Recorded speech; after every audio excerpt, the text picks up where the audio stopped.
setelah Rasulullah tak ada lagi, umat muslim terus berkhilafiyah saat itu, dan tentunya muncul Khawarij, muncul orang Syiah dan seterusnya, sampailah Islam di Aceh kita, tanah yang kita cintai.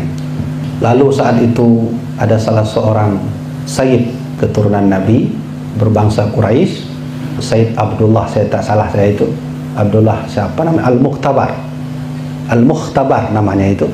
Beliau pergi ke Perlak, lalu beliau menikah dengan salah seorang perempuan di Perlak, maka lahirlah seorang Sayyid, dan yang nanti dia menjadi sultan pertama kerajaan Aceh Darussalam dari kerajaan Perlak. Namanya adalah Sayyid Abdul Aziz Shah. Itu Sayyid keturunan Nabi. Kita mau tak mau perlu dan bahkan wajib harus terima kasih pada keturunan Nabi, karena Aceh ini dipegang oleh 3 generasi, generasi sultan, ulama, dan para habaib. Setelah masa beliau, maka nanti hiduplah Sultan Malik As-Saleh, yang nanti Sultan Malik As-Saleh punya cucu-cucunya bernama Sultan Malik Al-Zahir. Itu riwayatnya, hidup beliau itu pada masa Said, ada salah seorang orang Maruku, dia datang ke Aceh, dia pergi ke Aceh 15 hari, dia tulis kitab namanya Kitab Rihlah, namanya Imam Ibnu Battuta. Imam Ibnu Battuta dalam kitabnya yang saya baca itu halaman 200 berapa itu saya dah lupa, dia 15 hari datang ke Aceh. Sampai ke Aceh, yang pertama yang dia ingin temui adalah Sultan Malik Al-Zahir. Bagaimana orangnya? Kapan dia jumpa? Setelah 5 hari di Aceh. Ternyata setelah 5 hari di Aceh, dia telusuri yang mana raja itu. Tak ada yang tahu raja itu di mana. Karena raja selalu seperti masyarakat biasa. Bahkan dia tunggu salat Jumat. Salat Jumat itu dia tanya sama temannya, mana raja? Raja sudah lama datang ke masjid. Ya, mana orangnya?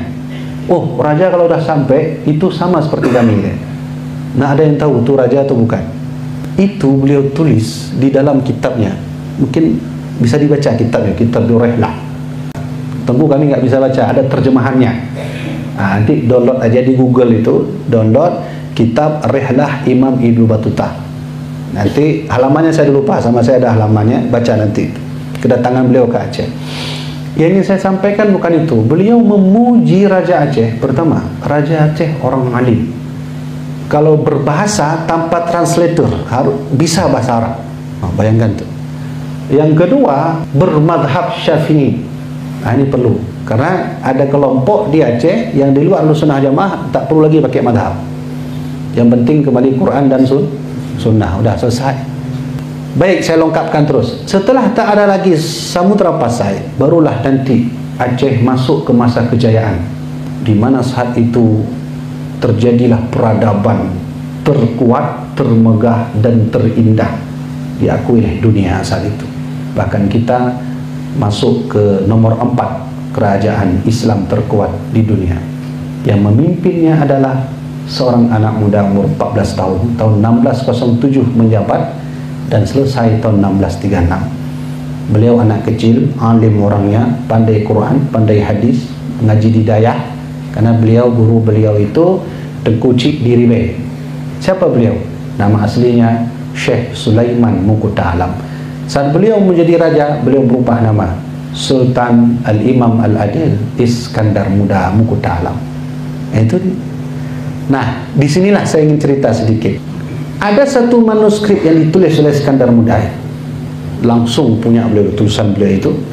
Nama manuskripnya yang umur sudah hampir 500 tahun, itu disimpan masih di Museum Ali Hashimi. Ditulis di situ, ada satu yang saya menarik, pada halaman ke-37 versi Ali Asyara. Beliau berpesan bahwa wahai bangsa kami rakyat Aceh, jangan tinggalkan Ahlus Sunnah wal Jamaah, bermadhab Syafi'i, bertasawuf kepada Imam Junaid Al-Baghdadi. Apa yang membuat beliau harus punya sikap tegas seperti itu? Karena beliau tahu bahwa ajaran Islam yang sudah berkembang, Syiah, Khawarij, itu sudah mulai mencampur aduk.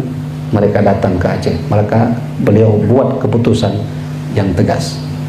Maka apa yang disampaikan oleh Walid tadi, akidah Ahlussunnah wal Jamaah kita ini sudah diresmikan sejak dulu kala, mulai dari Sultan Malikus Saleh sampai terakhir runtuhnya kerajaan Aceh Darussalam tahun 1904 dengan ditangkapnya Cun Nyadin dan wafatnya Tengku Umar. Kita Ahlussunnah wal Jamaah bermadhab Syafi'i, bertasawuf kepada Junaid al-Baghdadi. Orang bertanya, mana buktinya Tengku Habibie bahawa Ahlussunnah kita dulu? Saya dah sebutkan bukti Qanun Ta'ala. Kedua, lihatlah kitab karya yang ditulis oleh Syekh Abdul Rauf As-Singkili. Beliau mengarang kitab Hadiah untuk Sultanah Ratu Saifuddin, judul kitabnya Mir'atut Tullab. Tebal segini, itu beliau karang waktu beliau di Yaman. Karena Syekh Abdul Rauf As-Singkili ini dia punya hampir 200 guru. Bayangkan itu, nggak ada orang seperti itu, berguru ke 200 orang. Yaman, India, Mekah, Madinah. Nah, beliau buat itu. Saat kita baca pada muqaddimah pertama, beliau sebut bahawa kita haruslah Ahlussunnah wal Jamaah. Mana lagi buktinya? Buka manuskrip yang ditulis oleh Mufti Kerajaan Aceh terakhir, bernama Syekh Abbas bin Muhammad atau Tengku Cik Kutakarang. Kuburnya ada di Lampenurut. Kalau mau pergi ke Aceh Besar, pergi ke Lampenurut atau Syekh Abdullah Kan'an, itu di sampingnya Tengku Cik Kutakarang. Ada satu kitab beliau berjudul Tadhkirah Rakidin. Di sana juga tertulis bahawa kita Ahlussunnah wal Jamaah bermadzhab Syafi'i dan bertasawuf kepada Imam Junaid al-Baghdadi. Kalau begitu kita ambil inti daripada apa yang saya sampaikan, bahawa dari mulai masa berdirinya kerajaan Aceh Darussalam sampai runtuhnya Aceh Darussalam, kita berakidah Ahlussunnah wal Jamaah.